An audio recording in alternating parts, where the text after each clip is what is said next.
परमहंस जी महाराज भगवत साक्षात्कार संपन्न महात्मा है। भगवत साक्षात्कार लगभग 50 वर्ष पहले उनको हो चुका है। उस कोटि का असंप्रज्ञात समाधि की अवस्था तक पहुंचने वाला योगी, षटचक्र भेदन कुंडलिनी जागरण पूर्वक रोम रोम से नाम प्रकट होने वाला महात्मा, उनके जैसा महात्मा इसमें खोजने से मुश्किल को मिलेगा। लगभग 90-95 वर्ष की आयु उनकी हो रही, 100 के निकट पहुंच रहे हैं परमहंस जी महाराज। शरीर बहुत दुर्बल कमजोर अवस्था तो है ही है। कल उनकी स्थिति थोड़ी ज्यादा बिगड़ गई। वृद्ध तो है ही, हम बोले रज में लिटा दो तो उनको रज में लिटा भी दिया। प्रेम गली वाले महाराज जी को हमने फोन किया, बोले सब आ रहे हैं। गोरीलाल जी वाले महाराज जी भी पहुंच गए। निरंतर नाम उनका चलता रहा। एक डॉक्टर भी बुला लिए, ठीक हो गए। अब रात्रि को 1:30 बजे उनका बैठने का, भजन में बैठने का समय है। लगभग 60-70 साल हो गए रात्रि को 1:30 बजे भजन में बैठना और सवेरे 8-9 बजे उठना एक आसन से। और जब समाधि लग जाती है तो 3-3, 4-4 दिन तक आसन से ही बैठे रह जाते हैं। आज भी 4-4 दिन तक जैसे कि तैसे काष्ठ प्रतिमा की, प्रस्तर प्रतिमा के समान बैठे रह जाते हैं। तो कल ये स्थिति हो रही थी कि हमने कहा कि हम तो गुड़गांव के निकट तक पहुंच गए हैं, कोई स्थिति हो तो हम गाड़ी वापस कर लें वृंदावन की ओर।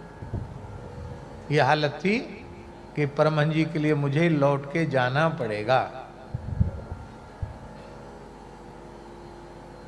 और सवेरे हमने संदेश लिया कि महाराज जी परमहंस जी का क्या समाचार है। तो बताया कि महाराज जी तो बस रात्रि को थोड़ी देर बाद वो बीमारी के नाटक, ठीक 1:30 बजे ने स्नान ध्यान करके फिर भजन में बैठ गए।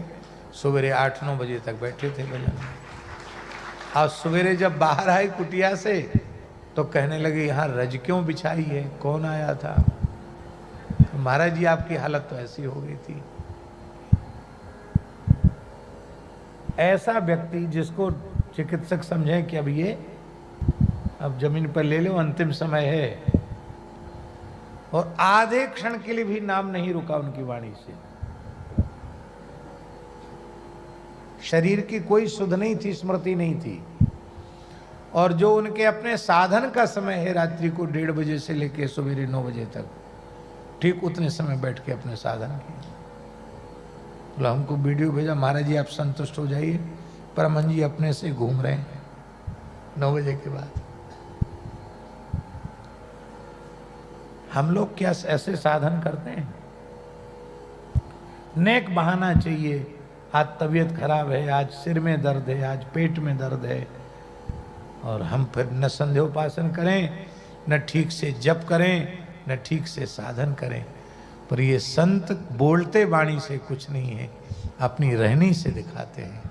रहनी किसको कहते हैं? कहत कबीर सुनो भाई साधो, हम रहनी के साथी। एक जैसा जीवन। कम से कम 30 वर्ष तक तो परमहंस जी महाराज न उन्होंने नमक लिया, न मिर्च लिया, न हल्दी लिया, न मीठा लिया, न फल लिया, न दूध लिया, न दही लिया, न घी लिया, न गुड़ लिया, न मिठाई ली। आप लोग कहेंगे फिर क्या लिया? यमुना नित्य स्नान करते थे, यमुना जी से जल ले आए और यमुना जी के जल को छान के एक कटोरा में भर लिया और उसी में रोटी डाल दी और उसी में गल गई, उसी को पा लिया।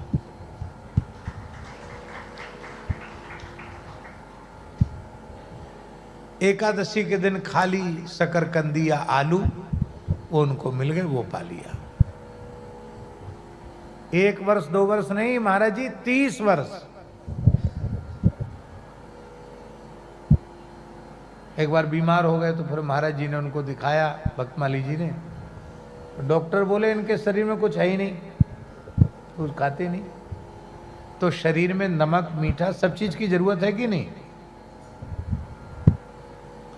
डॉक्टरों ने कहा ये नहीं खाएंगे तो उनका शरीर नहीं चलेगा, तो शरीर में कुछ है ही नहीं।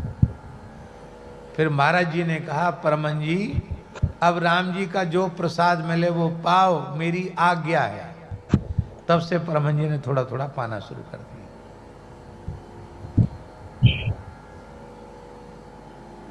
क्या हम लोगों के जीवन में साधन के प्रति ऐसी निष्ठा है?